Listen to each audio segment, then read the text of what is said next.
every little voice. The Day My Name Fought Back is a story about how something as simple and as powerful as a name can shape the way a child sees themselves. Because names matter, they carry our stories, our culture, and our sense of who we are. But what happens when a child's name is constantly mispronounced, or worse, treated like a joke? This is the story of Zubair Jamal Abdul-Salaam and the moment he found the courage to speak up. The Day My Name Fought Back.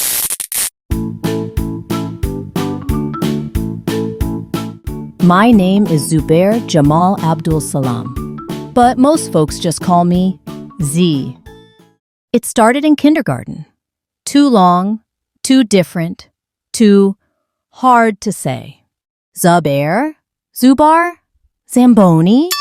They called me everything but my name. Teachers smiled and said, "Can I call you something easier?" And I always said, "Okay." But inside, something curled up tight. A part of me went quiet. I asked my mom once, "Why'd you give me such a big name?" She kissed my forehead and said, "Because it's full of kings." The next day, my teacher took attendance. Zubair she sighed. Z? And then it happened. My name twitched. It rattled inside my desk. It rumbled across the floor. And then my name stood up. Full height, full volume. "I am Zubair Jamal Abdul-Salaam," it boomed, "and I will not be ignored." The class gasped. My name glowed gold and wrapped itself around me like armor. One kid whispered, "That's a pretty cool name." Another said, "How do you say it again?" Zubair, Zubair. No, Zubair. My name floated over our heads. It danced between the posters. It rolled over the flag. It shouted to every name in the room, hiding in a corner. To every syllable, folded small. I saw names like Sanvi, Kojo, Fatima, Mateo, Yul. They all stood up taller. My teacher blinked. Then she smiled and said, "Zubair Jamal Abdul-Salaam." Got it. My name sat next to me. It winked.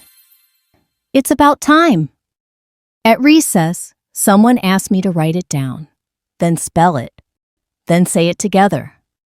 I traced every letter on the chalkboard. Each one felt like a drumbeat in my chest.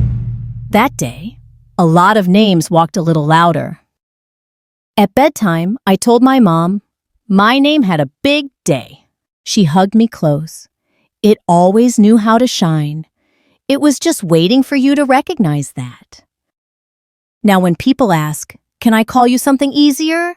I say, "You can call me by my name." Because names are never too long. They're just full of stories you haven't heard yet. Names are beautiful. Zubair Jamal Abdul-Salaam is a name full of meaning and history. Zubair means strong, brave, and wise. Jamal means beauty. Abdul-Salaam means servant of peace. So, Zubair Jamal Abdul-Salaam refers to a brave, wise person who spreads beauty and brings peace wherever they go. Learning beyond the story.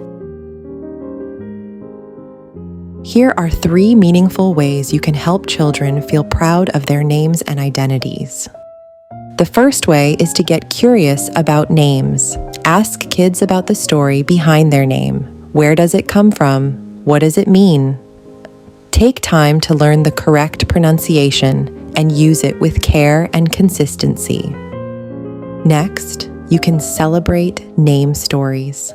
Invite your children or students to share what their name means to them. They can draw it, write about it, or tell it in their own way. It's a powerful reminder that their name is part of their identity. The third way is to speak up with kindness. If you hear someone mispronouncing a name, gently step in. A simple, "Hey, let's learn how to say that the right way," can make a big difference. It teaches kids that names deserve care, and so do the people who carry them. Thanks so much for watching. If you'd like more activities and resources connected to this story, visit our shop. You can find the link in the description box below. Every child, every story.